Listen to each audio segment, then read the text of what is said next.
Welcome back to the Deep Dive. Yeah. Today, we're diving into a pretty strange world, actually. The world of déjà vu. Yeah. You know that feeling? Right. Like when you've stepped into a scene that you've already lived. Right. Well, we're going way beyond just the everyday déjà vu that most of us kind of experience every once in a while. Yeah. We're looking at a case so extreme. Yeah. It almost sounds like a sci-fi plot. Yeah. Imagine being stuck in a time loop Oh, yeah. of déjà vu for 8 years. Wow. That's what happened to this young man in Britain. Uh-huh. And it's a story that I think will make you rethink everything you thought you knew about this phenomenon. It really is a mind-boggling case, and we've got some fascinating sources to look at today. Okay. We've got articles from BBC News, very well mined, even a little bit from the Cambridge Dictionary to make sure that we're all on the same page with the basics. Yeah. But what makes this deep dive so compelling is that there's this human story at its core. Right. This isn't just a theoretical discussion about déjà vu. It's about a man whose life was really profoundly impacted by an experience that most of us just kind of brush off as a fleeting curiosity. Okay, so before we get lost in the time loop, Sure. let's start with the basics. Yeah. What exactly is déjà vu?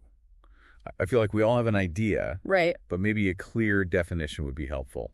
Absolutely. So the Cambridge Dictionary defines déjà vu as the strange feeling that in some way you have already experienced what is happening now. Oh, yeah. And it's actually incredibly common. Okay. Studies suggest that about 2/3 of us will experience déjà vu at least once in our lives. Wow. 2/3. So it's not some rare mystical experience. Right. It's something most of us can relate to. Exactly. And it tends to peak in young adulthood, Okay. between the ages of 15 and 25, and then gradually fades as we get older. Makes you wonder if maybe our brains are just Right. more wired for those kinds of glitches when we're younger. Yeah, They're still figuring things out, making connections, and occasionally they just misfire. that's one theory.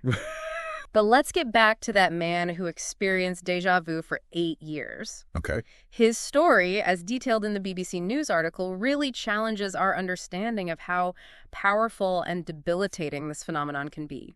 8 years. That's almost unimaginable to feel like you're constantly reliving moments. Like you're trapped in this broken record of your own life. I know. It's wild. And it had a profound impact on his daily life. Yeah. He described the feeling as frightening, like being stuck in a time loop similar to the movie Donnie Darko. Okay, yeah, I can see why he would compare it to Donnie Darko. Yeah. That is unsettling, to say the least. Right. Can you imagine trying to watch TV or listen to the radio or read a newspaper and feeling like you've already experienced it all before? Right. The BBC article mentions that he avoided all those things Yeah. because of his chronic déjà vu. Right. It's like the joy of experiencing something new was totally taken away from him. That's what's so heartbreaking about this case. His life became so restricted by this constant sense of familiarity. Right? It wasn't just a momentary blip. Right. It was a persistent and overwhelming presence in his life that really shaped his choices and limited his interactions with the world. It makes you wonder what was happening in his brain. Yeah. Was there something fundamentally different about how his brain was wired? That's the million-dollar question. Yeah. The BBC article, unfortunately, doesn't offer a definitive answer Okay. about the underlying cause. They mentioned the team of scientists who studied his case, but there's no mention of a clear neurological explanation like epilepsy, Okay. which is sometimes linked to déjà vu. So we're left with a mystery. Yeah.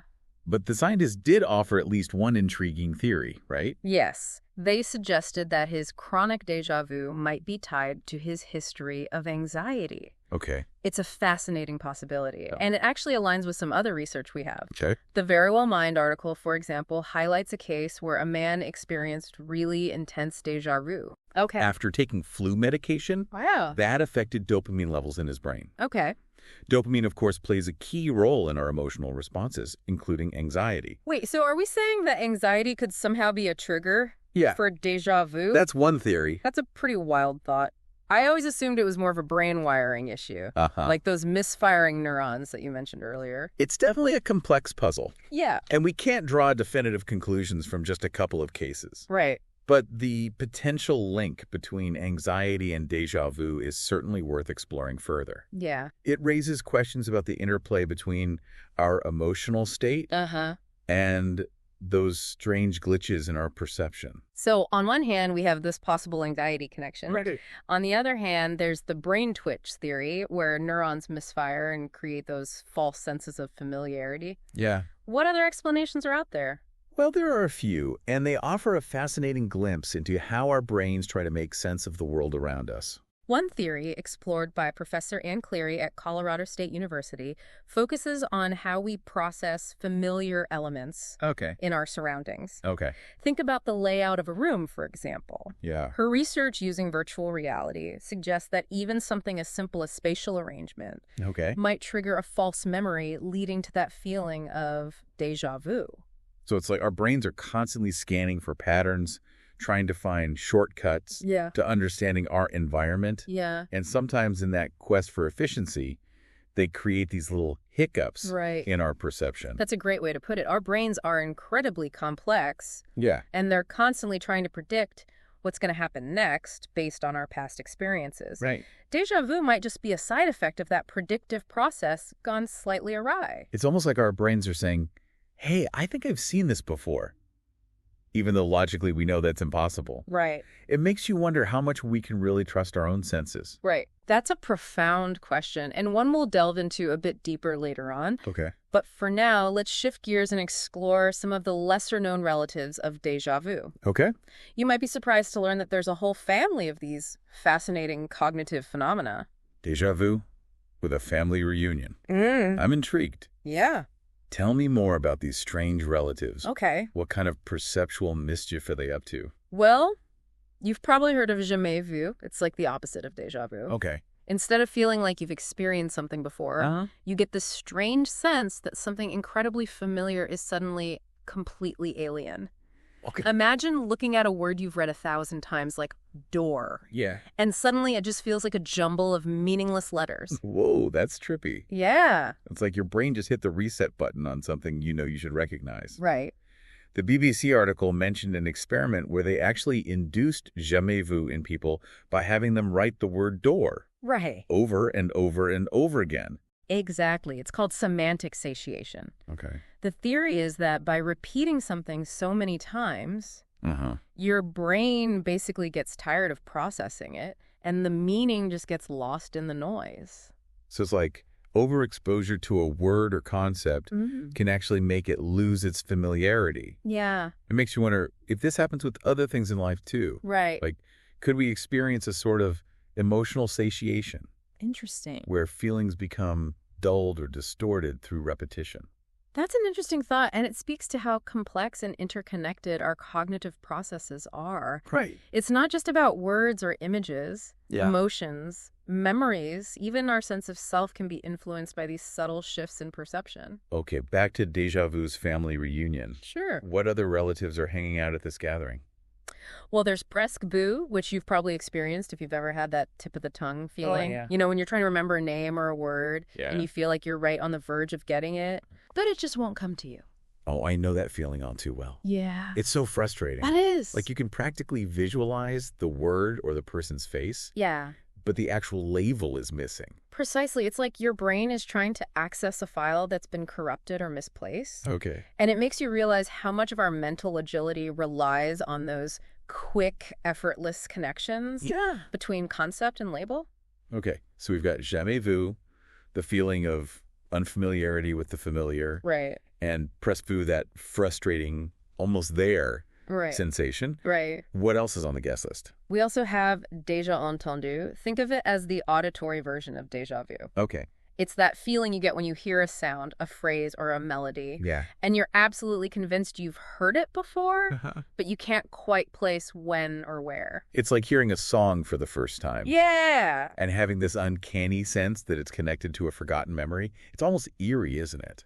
It is. Like a phantom echo from a past life or something?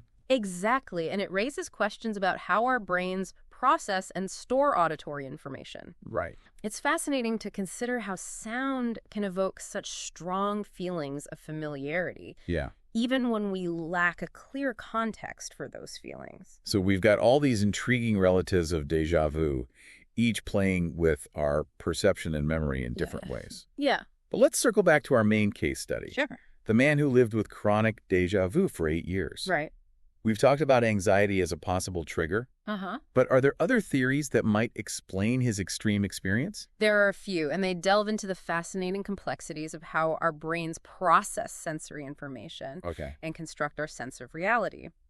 One theory that comes up often is the dual processing model. Okay. It suggests that déjà vu might occur when signals from our senses arrive in different parts of the brain at slightly different times, creating a sort of temporal mismatch. Okay, so imagine your brain is like a conductor trying to synchronize two instruments. If one instrument is slightly offbeat, the whole piece sounds wrong, right? Right. Maybe something similar is happening with déjà vu, It could be. where the timing of signals gets disrupted, Uh-huh. and our brain interprets that as a repeat experience. That's a great analogy. Okay. And it's fascinating to consider how even tiny delays in neural processing Yeah, could have such a profound impact on our perception. right. And of course, we can't rule out the possibility that these delays might be influenced by factors like stress anxiety or even fatigue. So it's not just about faulty wiring or misfiring neurons. Right. It could be that the very speed at which our brains process information Yeah. plays a role in whether or not we experience déjà vu. Yeah. It's like our brains are racing to keep up with the constant influx of sensory data. Mm-hmm. And sometimes they trip over their own feet, Yeah. creating those strange glitches in our awareness. Exactly. And the more we learn about these glitches, the Yeah. more we realize how subjective our experience of reality truly is. Our brains are constantly filtering, interpreting, and even constructing our perception of the world based on our past experiences, expectations, and even our emotional state. It makes you wonder, doesn't it? It does. If our brains are capable of creating these elaborate illusions of familiarity, Yeah. how do we know what's real and what's not? Right. And is there even a clear distinction between the two? Those are some of the big questions we'll explore in the final part of our deep dive. Okay. But for now, I'm curious, what's standing out to you as particularly thought-provoking or surprising in all of this? I think what's really hitting home for me is the idea that these seemingly bizarre experiences, Yeah. like déjà vu, jamais vu, and all their cousins, Right. are not necessarily signs that something is wrong with us. Right. They might actually be evidence that our brains are working exactly as they should, Uh-huh. constantly trying to make sense of a complex and ever-changing world. Well said. And that realization can be both liberating and a little unsettling. It challenges us to question our assumptions, to be more mindful of our own cognitive biases, and to embrace the mystery and complexity of the human experience. Well, on that note, we've reached the end of part 2 of our deep dive. Okay. But we're not done yet. We'll be back in a moment to tackle some of the big philosophical implications of these mind-bending phenomena. Stay tuned. Welcome back to the deep dive. In the first two parts, we uncovered some pretty mind-boggling facts about déjà vu. Yeah. We explored some potential causes, met its strange relatives, Uh-huh. and even pondered its connection to anxiety. Right. But now I think it's time to step back Okay. and look at the bigger picture. Yeah. What do these glitches in our perception tell us about the nature of reality itself? That's a great question, and it's one that philosophers have been grappling with for centuries. Yeah. The BBC Radio 4 article we looked at touched on this, Okay. mentioning how déjà vu was once considered a paranormal experience. Mhm. People saw it as evidence of past lives, premonitions, Right. or even glimpses into alternate realities. It's easy to see why, right? That feeling of having already lived through a moment, Yeah. it's so uncanny, so difficult to explain with logic, Right. that it makes you wonder if there's something more to it Uh-huh. than just misfiring neurons. Absolutely. But even with the scientific explanations we have today, Right. those misfiring neurons, the temporal lobe glitches the possible role of anxiety. There's still a sense of mystery that lingers. It's like just because we understand the mechanics of how a rainbow is formed Right. doesn't make it any less beautiful or awe-inspiring to witness. Exactly. Knowing that our brains are capable of creating these intricate illusions, Yeah. these fleeting disruptions in our perception only makes them more fascinating. Right. It really underscores the power and complexity of the human mind. So where does that leave us? Do we just simply accept that these experiences are just quirks of our neurology? Or is there still room for wonder and speculation? I think there's room for both. we can appreciate the scientific explanation while also acknowledging that there's still so much we don't know about consciousness perception and the nature of reality itself. Right. These glitches, these moments of cognitive dissonance might actually be valuable clues, inviting us to question our assumptions and explore the boundaries of what we think we know. You know, it's interesting because in a way, these experiences like déjà vu almost force us to confront the limitations of our own senses. Right. If our brains can trick us into believing we've already lived through a moment, how can we be sure that anything we perceive is truly accurate? That's a profound point, and it leads us to a crucial question. Okay. If we can't always trust our senses to give us a reliable representation of reality, how do we navigate the world? It's almost like we're constantly walking this tightrope between what we think we know and what might actually be true. And those glitches, like déjà vu, remind us that the ground beneath our feet might not be as solid as we assume. That's where critical thinking comes in. Okay. We need to be aware of our own cognitive biases, these glitches in the system, and approach our experiences with a healthy dose of skepticism and open-mindedness. Right. It's not about dismissing our perceptions or doubting everything we see and hear. It's about being aware that our brains are constantly filtering and interpreting information. Okay. And those interpretations can sometimes be flawed or incomplete. So it's more about being a curious observer, questioning our assumptions, and being willing to adjust our understanding as we learn more. Right. It's about embracing the mystery, knowing that we may never have all the answers, but that the journey of exploration is just as valuable as the destination. You've hit the nail on the head. Okay. And that applies not just to déjà vu, but to all aspects of life. Right. The ability to critically evaluate information, to challenge our own beliefs, and to be open to new perspectives is more important now than ever. So as we wrap up this deep dive, what's the key message we want our listeners to take away? What should they be pondering as they go about their day, possibly encountering their own cognitive quirks along the way? I think the most important message is this: don't be afraid of the unknown. Embrace those moments of cognitive dissonance, those glitches in the matrix.